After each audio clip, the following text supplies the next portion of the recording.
Well. What did I wake up to? So, yeah. Um, I woke up today and I was looking at my phone, like usual, and then I saw a video from Tears of the Kingdom about a new duplication glitch for 1.2.0. And me being me, I didn't pay attention to the words and just paid attention to the thumbnail and whatnot and just ignored it because I was like, okay, somebody found some new glitch that's worse than Tobias Harlem and doesn't really matter, so I'm not gonna pay attention to it. And you know, I ignored it. And then I thought about it. And I was like, wait a minute, did it say 1.2.0? And then I looked at it and I was like, it did! Wow! They updated Tears of the Kingdom. So I quickly ran to my Nintendo Switch, or got up and walked to my Nintendo Switch because it's like right next to my bed. But anyway, I walked to it and I saw that my console was still on 1.1.2.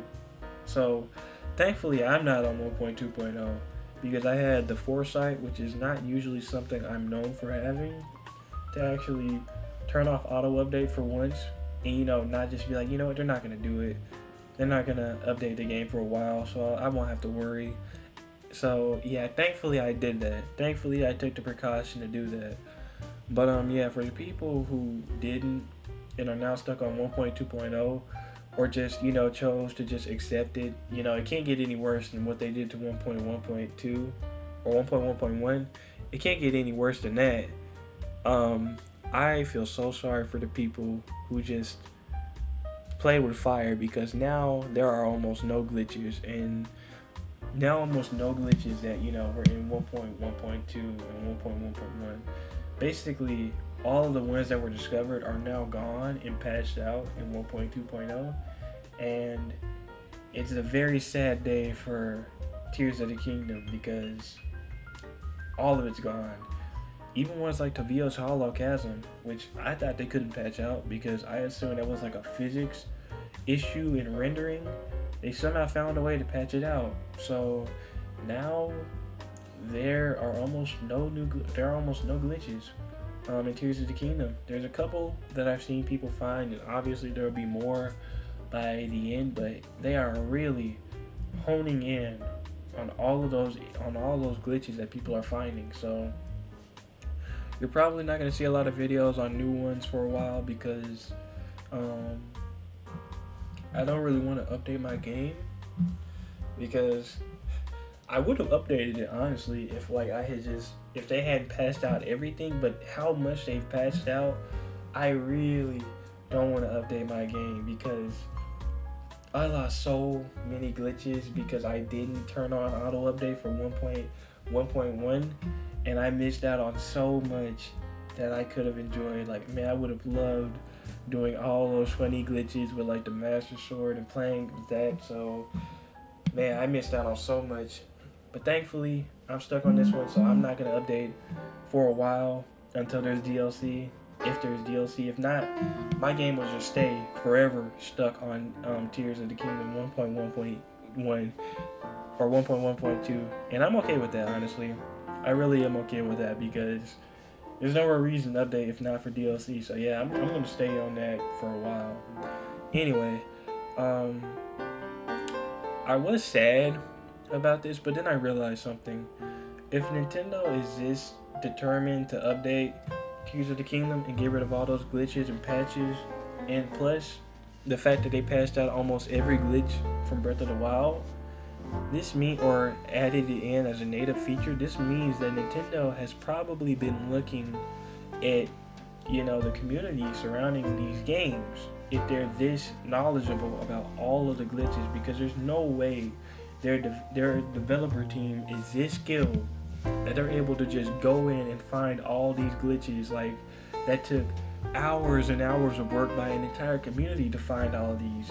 Their developer team of like 20 to 30 people found all these glitches that fast and passed out every single one of them. Like, I mean, I can imagine them finding a few, but there's no way they found every last one of those that easily on their own. So they have to be paying attention to the community And plus, with the Nintendo Direct that was like a few weeks ago, it makes me think that Nintendo is paying attention, which is actually a kind of a good thing, because it means that for the future of a lot of Nintendo franchises, this could mean a very good thing for them, like Super Mario RPG, right? I assumed that if Nintendo was ever gonna remake that game, that it was just gonna be like a like nothing special, just a port of the game, like on their on their their virtual console library on the SNES. But no, they're not just doing that. They're making a full scale remake of the game. Like, it's actually very impressive. And plus, the fact that they're also completely remaking the new Super Mario Bros. Franchise with the new Super Mario Bros. Wonder game. Like, that franchise has been so stale for so long. Every single game feels the same. It's bland, cookie cutter Mario. And they're finally making a new version of the game. Like, it seems really impressive and it's really exciting. Like, there were a lot of games that were announced that I'm really excited for. Pikmin 4, I love Pikmin. Well, I mean, you probably don't know, but I love Pikmin, okay? I played through Pikmin 1 all the way. I recently played through it again on stream. You're probably seeing the footage right now from my last little, 2 hour of the game, because of the fact that, I took it, I didn't record it all or, play through it all on stream, because I wanted to get to Pikmin 2 already by the next stream. So yeah, I played through it on my own, and you're probably seeing footage from that. But yeah, I've always loved the series. I've always been fascinated by it and always had so much fun. Pikmin 3 is my favorite. But yeah, the fact that they're making a Pikmin 4 game has me really excited and really, happy at the fact that they're making a new one. And a lot of the games they announced, but going back to Super Mario Bros. Wonder, they're adding Daisy in. Not just, Daisy. Daisy has canonically only appeared in one other mainline Mario game, as far as I know, which is the original game, which is the game that actually introduced her, Super Mario Land 2, I believe it's called, the second game in the series, or no, not second game in the series. It was a Game Boy game. But anyway, yeah, that was her first appearance.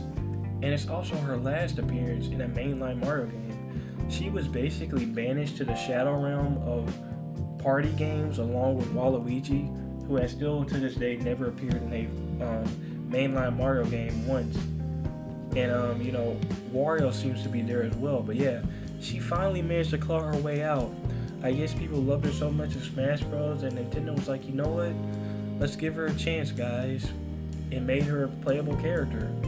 Or maybe people complained about, or maybe just, they just decided why not do it. I don't know.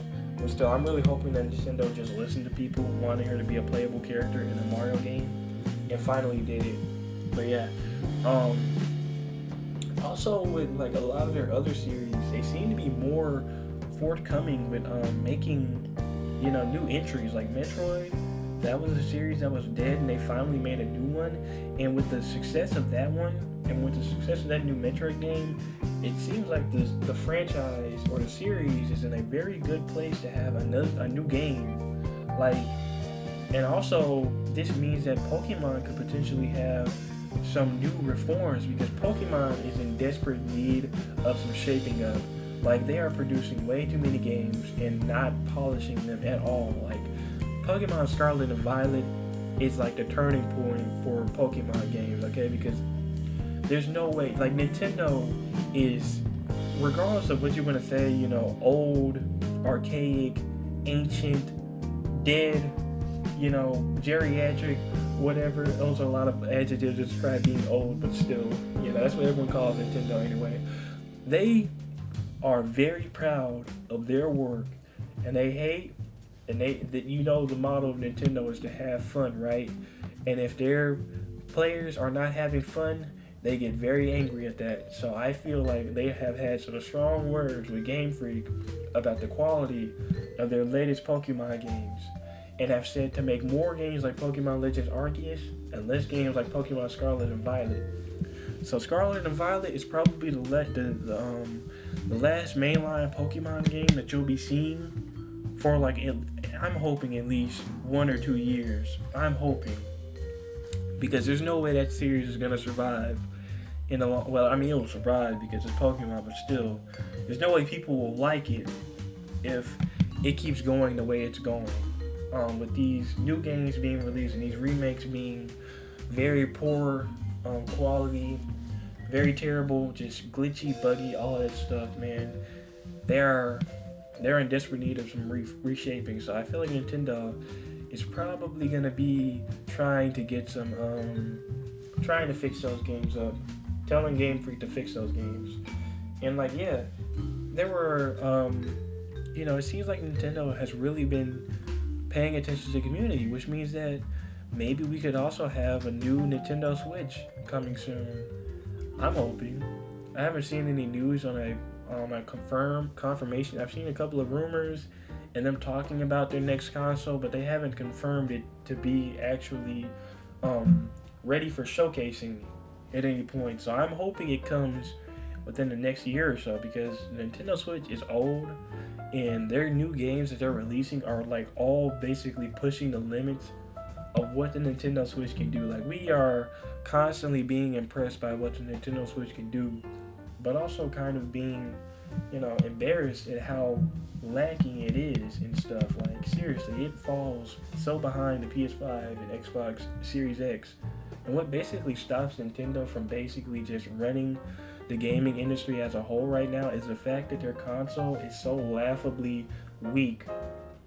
Like, literally, I can emulate Nintendo Switch games on my laptop. Like, on my laptop, and it has Vega 8 mobile graphics. That's how powerful it is. It's like, this laptop is like pretty old, and it was a budget laptop when I got it. And like, this thing, man, it can emulate Nintendo Switch games, which is just like kind of embarrassing that you're and Vega 8 mobile graphics, integrated graphics, like, already are bad, but Vega 8 mobile graphics, that is crazy.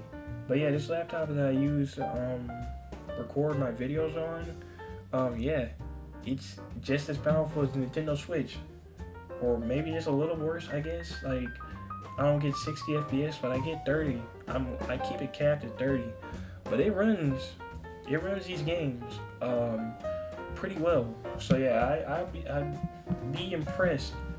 I'd be really happy if Nintendo were actually listening to the community and making new games. Hopefully, I'm hoping they are. But anyway, that's about it. I just wanted to talk about this. Also, it's let's see, 10 o'clock right now. So yeah, probably in about 5 hours or so, around 3 or 4 o'clock. I'm gonna be streaming more Pikmin, playing Pikmin 2. Now, I finished Pikmin 1, like I just said earlier, I believe. Yeah, I'm playing Pikmin 2. I'm gonna be trying to get through at least to day 4 or 5. I don't know, depending on how long I take to complete those games, because I want to really get to Pikmin 3, which is my favorite. And I'm really excited to revisit that game as well. So yeah. If this video doesn't come out before then ignore this last part. But if it does, then yeah, pay attention. Also, I'm making a new Tears of the Kingdom video, which is why I probably haven't been as active as before, because of the fact that I'm working on that.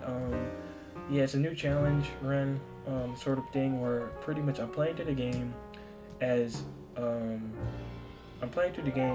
and trying to beat it with as little or without using any weapons, pretty much. So, like, I can't use any weapons at all. And also, I can't attack. Like, Link can't attack. So, yeah, it's pretty interesting. Like, no attacks at all. Like, no throwing, no anything like that. So, pretty much, it's a pretty interesting concept. And I'm really excited for when I finish it, because, yeah, I think it's going to be a really good video. But, yeah, anyway, that's about it. So, yeah, I'll see you guys. Bye.